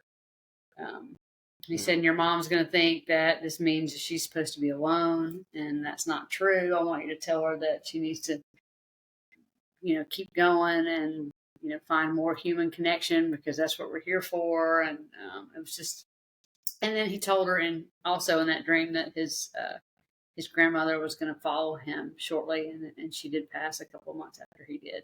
Wow. But he was up there seeing her too. He released his first song, his single, on his grandmother's birthday on the 27th of October. And I know Bruce had a very lucid dream about Chris too. He said that he was standing in his room. I can't remember exactly what all, or maybe you remember. I don't remember all of it. Of course, it wasn't my dream. But right. Paraphrasing, basically, Bruce is like, Chris, what the hell? Like, what the hell happened? And Chris said, I had an uncool moment, man. Yeah. And I have had, since days past, I had one dream that I was talking to him on the phone. But it wasn't but I can't remember. And I might have told you about it. Now I can't. My mind's kind of drawing a blank, so I don't want to sit here and go, whoa. But I have had one or two dreams about him. I've dreamt about my mom quite a few times now. I tend to think that, we get to visit these people, that they're in a timeless place. Some people might think that's crazy. I don't know. People believe whatever they believe. I had a dream, Missy, about my dad's dad. And it was so crazy because in that dream, I knew he was dead. And, I was in the pretend. It's one of those dreams that I actually remember almost all the details of. And I was in a car dealership, and I was trying to return like a truck and a trailer full of four-wheelers that I had bought. And I was like sitting in this long line of people, and I was telling the story of why I was taking this stuff back, and I don't know why I bought this crap. My wife was going to kill me, so on and so forth. And then there was this like service department in front of us with a big window, and this old like Cadillac with big fins, like drives in. And that, if you knew my grandpa, like he was a total car guy, right?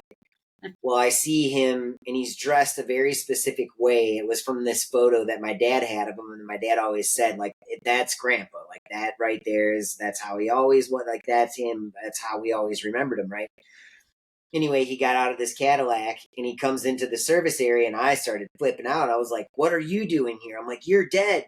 And he like, didn't acknowledge me, like he looked at me, but he just kept doing what he was doing. And this guy behind the counter gave him another set of keys. And I was like tripping. I'm like, why are you here? You're dead. Does anyone else see this? I'm like, he's dead. And everyone's looking at me, like I'm crazy. And he looks at me and he goes, it's not what you think. And I said, what do you mean? He goes, dying. He goes, it ain't what you think. He goes, he said something else now that I can't remember, but he picked the keys up off the counter. And he goes to the door, and he opens the door, and he looks back at me, and he goes, I'll be seeing you. And then he gets out of it, like the door closes, and he gets in this other car and drives off. And I get chills like every time I think of that. Like him going to the door, because he said, he goes, it's not how you think. And then he goes, I'll be seeing you, like with a wink almost. And I was like, shit, man, And that's crazy. That's I don't know what to do with it, but I don't believe you die and that's it. Right. Energy can never be created nor destroyed. This form that we're in, this physical form, okay. But what animates this, what the watcher of all this stuff that's going through our heads, the thinking, like the person watching those thoughts, like where does that person based out of, Right. And, connection maybe to the higher parts of ourselves. Yeah. Sure. Yeah. It's interesting. Yeah, I have heard stories that you're not supposed to ask what time it is or what day it is in dreams. I don't know. Oh, really? Now that you mentioned that, I don't think I've heard that as well. I don't know. I've never I can't recall ever asking. My go-to is if I realize I'm dreaming, my go-to is flight. Like I want to fly. I've never been able. I don't think I've achieved an out of body just through meditation. But like, man, I could fly like a fucking Superman in my dreams, dude. That's awesome. Sometimes I'll flap my arms because like, and then I'll be like, I don't have to do this. That was the last time I flew. Anyway, were you about to say something? I was no, go ahead. Yeah, we had dreams about Chris, and Chris had the craziest synchronicities and dreams all the time. Oh, yeah. He had the most like wild, prolific dreams out of anybody I've ever met. I mean, every dream he had just seemed profound and awesome. I would get dream jealous all the time. I remember them. I'm like, yeah, he remember them. Every single night, it seemed like damn near the dude had some crazy ass dreams and synchronicities that would play out later related to them, but big spirit. So yeah, you want to tell the Nashville story now? Because this one gives me goosebumps without even thinking. So it's pretty wild. So Dave passed in February on the 22nd, and one of his best friends and a dear friend of mine, she got tickets to see Tesla in Nashville, and that was one of Dave's favorite bands, so she wanted me to go with her. And I should probably preface this a little bit with, he took his life in his home, in his garage, and some of his family came down, and she had gone over to help, them trying to, get everything cleaned up and all this stuff, and so she was real close to him too. But we went to Nashville to see Tesla, and just a friend of mine that is a musician. He picked us up. I was in my car. He took us over to show us his studio. We went over there. I let him use my car to go to a gig. So he dropped us off at this. He was going to pick us back up. So he dropped us off so we wouldn't have to park or anything downtown. He told us to go into this one bar. I can't remember the name of it. He said a lot of locals go in there. It might not be as busy. It's close to the Bridgestone, or I think we weren't at Bridgestone. I think we were at the Ryman. We were at the Ryman. It was close to the Ryman. So we went in, and the waitress, the bartender, we were just having a conversation with her. We had a couple drinks, and then I realized she had a necklace on, and it was a 444 necklace. And it took me a minute to notice it, but so that was my first little, okay, this is spiritual girly, whatever. And then she was talking about getting 222 tattooed on her arm, and I was like, okay, just I always hear stuff like that. It triggers thoughts because I pay attention. And so we go to the show. We watch the first band. I can't remember who opened up, but at the Ryman, there's a place where you can go outside where you can smoke, vape, or whatever. And Clayton I had given him, I didn't tell this part of the story, like an evil eye bracelet a while back, right? Yeah, when you got it from Italy. Yeah, a while back, but but he had told me a story about this bracelet and how it affected him a couple days before my trip up to Nashville, and even Ophelia had drawn a picture of what you thought was. Well, it's a damn near picture until she started coloring it with orange, like it was. She started on day 1 and finished on day 2, but anyway, on day 1 it was the evil eye. It looked exactly like it. She's never even seen it. Right. So anyway. The reason why I say that is because that's what brought this woman to my attention. But me and Renee are standing outside, and there's a bunch of people out here, and this woman and her husband or boyfriend or whatever come over and set their drinks down on the table beside us, and I noticed she's got this big old tattoo on her arm right here, and it looks like the evil eye. So I just commented. I was like, oh, so that's nice. I like your tattoo. Is that an evil eye on your forearm? She said, no. It's a high priestess symbol. She said, I'm a white witch. I'm a medium. And I was like, oh, okay. Kind of. But, and I don't, and I'm going to be honest, I had, maybe a couple of drinks. So I don't remember exactly how our conversation started, but we got talking about how she was a medium. And I was like, She said something about feeling energy around me and the girl that was with me, and not really speaking her name because I don't know if she wants me to, but and she said, "You've lost somebody recently," and I was like, "Yeah, we lost somebody like a month ago." And she started pointing to her head, and she kept saying, "I keep seeing something.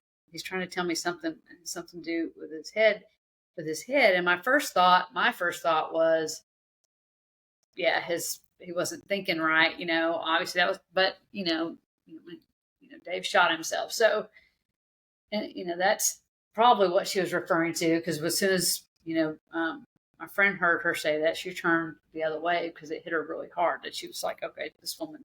No, so we've never met her before, never seen her before. Like I said, I was drawn to her because of the picture on her arm, and she said, "You know what?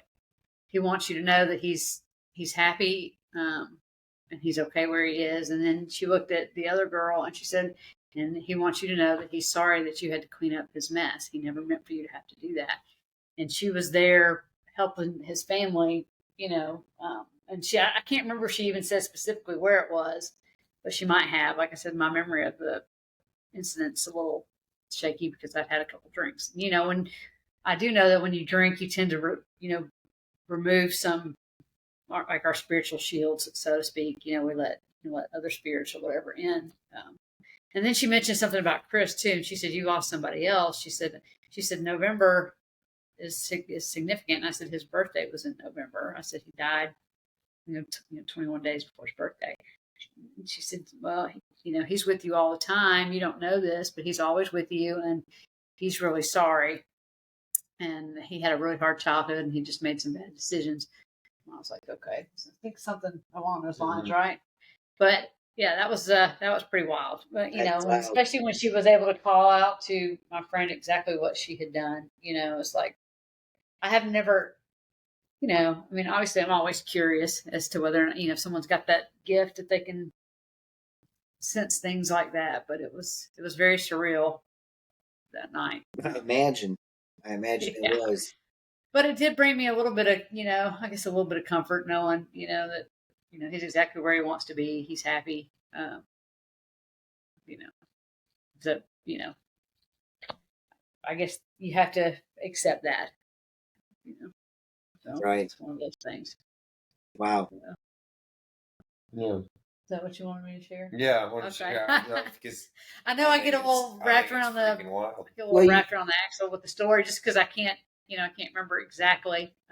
Because A, I was overwhelmed. B, I was in a huge pile of emotion listening to Tesla anyway, and it was less than a month after he passed. So I was in my own little foggy place. So just trying to retain all the details is a little bit challenging, but. No, it was wild. Like you said, I would imagine it brought some peace, and I thought it was interesting. Again, this is just situational. I guess not applicable to everybody's group, but situational to these people that we knew. That Dave was, like you said, exactly where he wanted to be, with the decision that none of us really warrant or condone by any means, but that, and she wasn't the only person to say that was a seer of sorts that said that Dave was exactly where he wanted to be, and that Chris Stone was more apologetic. Cassie told me that too. Yeah, my daughter. She's a seer of sorts. Yeah, when she found out about Dave, of course, she came right over to my house and she said, I feel like he's at peace. She said, I know you may not want to hear that. She said, I didn't feel that with Chris. I felt like his spirit was restless and he was not, that's not what he wanted to happen. And obviously like I said, she had a message from him the next day. But when I told her that story, she's like, well, I tried to tell you that. I was like, yeah, but it was different because I didn't know this woman. And I thought you were just trying to make me feel better. When someone tells you that, you think, okay, they're just trying to, they're just trying to console you, and understandably, but yeah.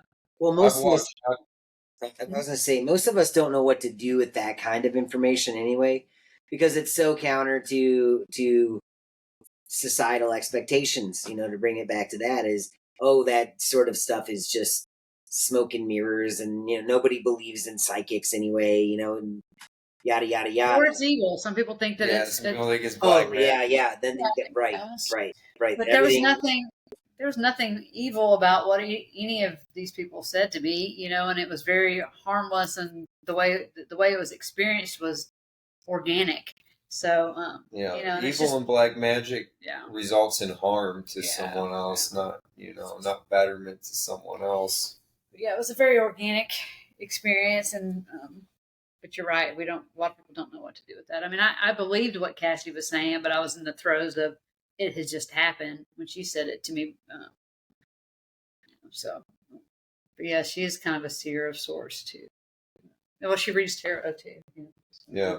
I've never had her read my cards. I'm like, I'm scared for you. I've had tarot read one time, and you'd think that I was remember telling you all this too when that you would think that I would have had it done previously or more because I only say that because we're obviously on a path of spiritual awareness of sorts and experimentation. But I'm still even having great success. Like my reading felt very applicable to me.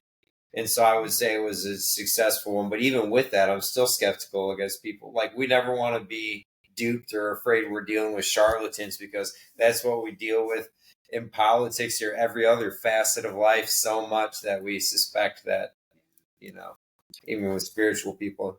And I'm getting way off track. I wanted to ask if you guys watch interviews with near death experiences or recounts of those. I have, yes, I have.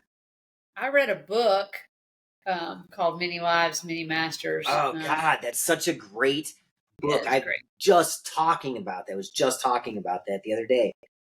But I haven't really watched any. I mean, maybe a one or two videos I've seen out there. People talk about near death. That's what I mean. It's like the book would be an example. Yeah, watching, reading. Yeah, I read that. That book was it is a really good book. Great book. I find that I ask that because I find like for me, it's brought a lot of understanding and relief pertaining to the quote unquote afterlife. Now, again, not the proper word. It's just a continuation of, but this thing after physicality. It's like this is definitely not it. I'm always brought back to Robert Monroe's stuff because specifically the last two of his three books, specifically Ultimate Journeys. That book. I don't know, man. Monroe just speaks truth to me, and his experiences were too well documented and too exquisitely detailed to just be like a fiction, and it continues to apply to like all these other areas of life and all these other things of life, themes or things that we learn along the way, that I'm continually go back to his stuff, and I think Missy, you were saying that you do meditations. He has an institute called the Monroe Institute, and they have a YouTube channel, and they have like 40 free meditations. Most of them are like 15 minutes or less. But I'll tell you what, man, there are some really they're gems. There's some really good gems in there that might talking you through meditation. Some of them are just like some of them are guided. Some of them are just like sounds and tones, but I don't know, just find one that speaks to you, and see where it goes.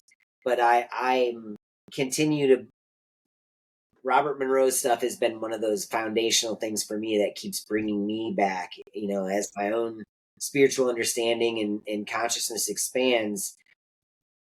I keep finding places where I'm like, damn, man, I didn't realize it then, but like it really, like I get it now. And Monroe is very big on like that when part of it when he was so the premise is like he had these out of body experiences that he couldn't control, and he was a business owner, kind of a big deal at the time, and he was paranoid that people were going to find out that he was having these crazy experiences because he could fly in them and leave his body, and then he started helping dead people, like finding dead people and like flying out into outer space, flying into the future and into the past. I mean, like really wild stuff, but the the his help with people who had recently died, and he was never able to successfully actually like guide someone where they wanted to go.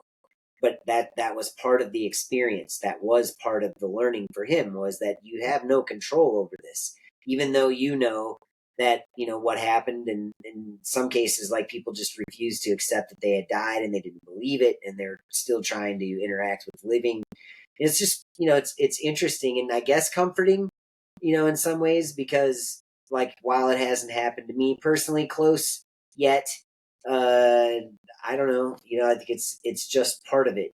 And I, even we had a morbid conversation with the kids about that, even, like, if or when we die, I don't want to be buried in a cemetery. I don't, I make sure I get planted under a tree here on the property somewhere, so that anyway, death doesn't have to be all dark and negative.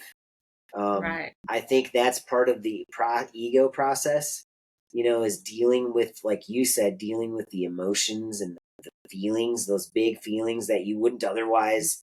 Usually we stuff those away somewhere and put those in a corner. We're like, yeah, we'll get to that. We'll get to that. And maybe that was part of that.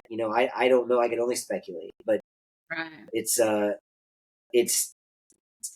your final part of the story there in Nashville. I don't know, man. That to me just sort of brings it all full circle, where you have this totally random person let Yes. some things that really mattered. Really Right. mattered. I mean, there's no way for her to know some specifics that she knew, so, yes. No, and you know what? People who are skeptical, fuck them. I mean, really, Right. Yeah, I mean, if you are so rooted in the physicality that you can't see the meaning in that experience, then I don't know. I don't have any. What are you doing? I don't have anything for you. yeah.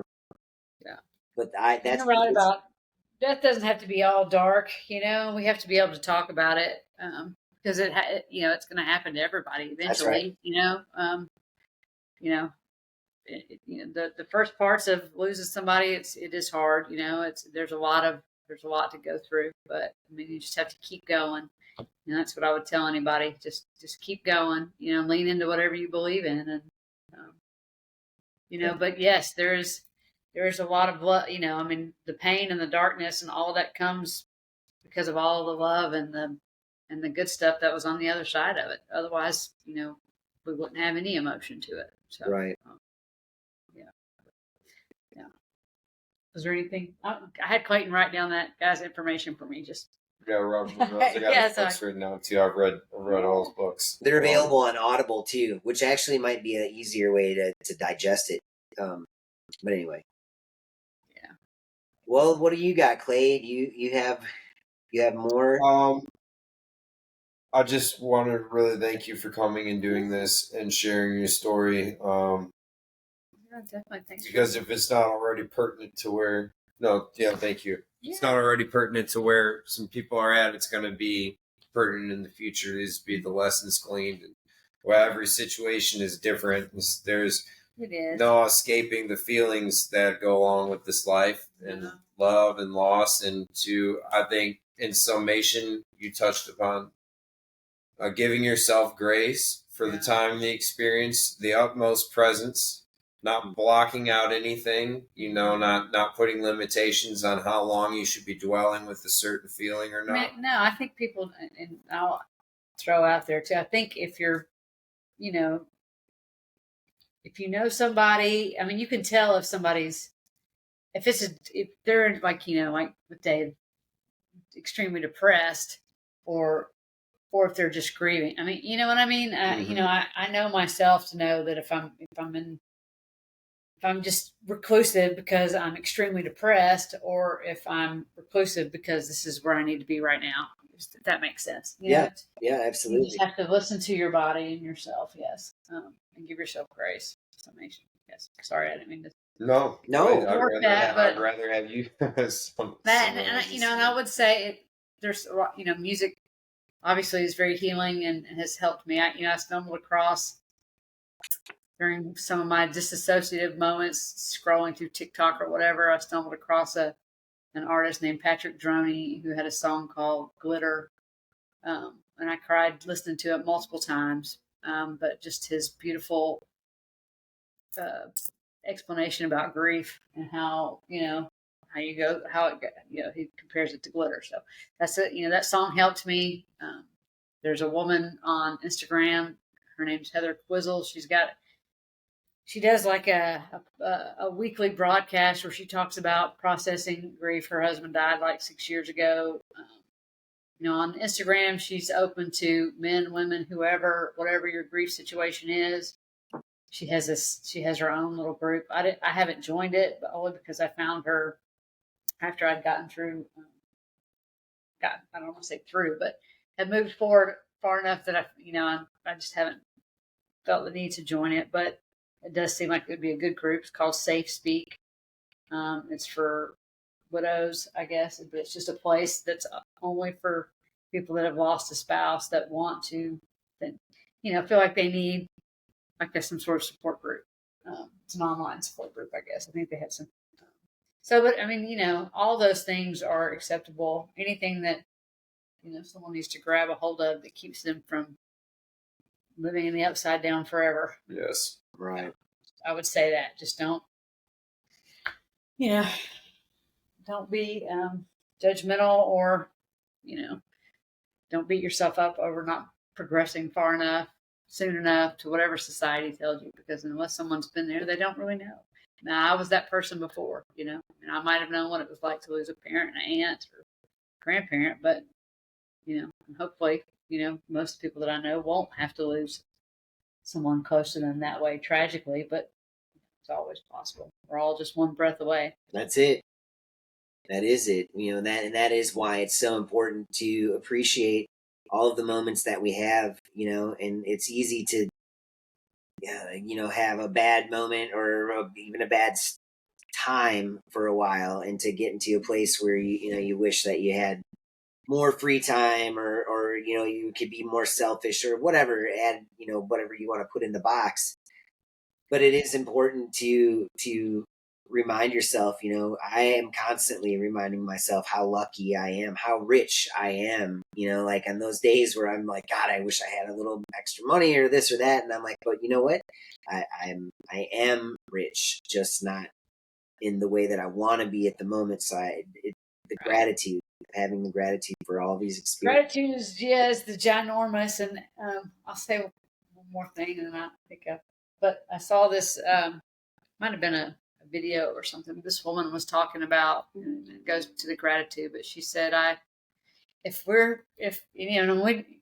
of us really know because we're in a physical form here, but if we started off as a celestial being and someone asked me, hey, do you want to go to this planet Earth or whatever, if you want to go to this existence, and you'll get to experience, joy and happiness, but you also have to experience sadness and grief and all these things for a short time. Because really, if you look at the span of 100 years, say if somebody lives 100 years, and the history of our planet, it's really just a blip in time. Of course, I would say yes.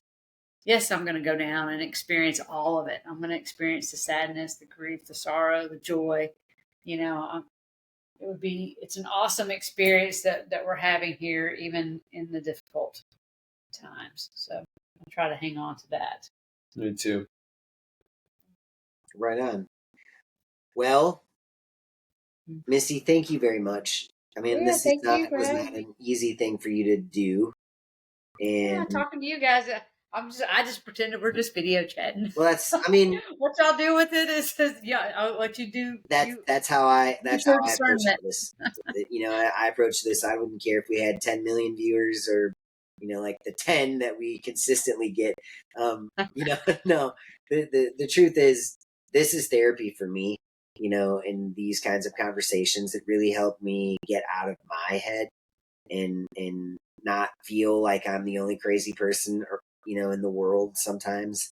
And it's not that you're crazy. In fact, quite the opposite. It helps me to continually connect with people who are grounded and who I call, real, and just it keeps me moving in a positive direction.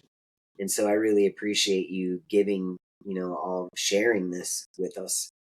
Well, I appreciate you having me. Love you both very much. Yeah, well, love you too. Love you.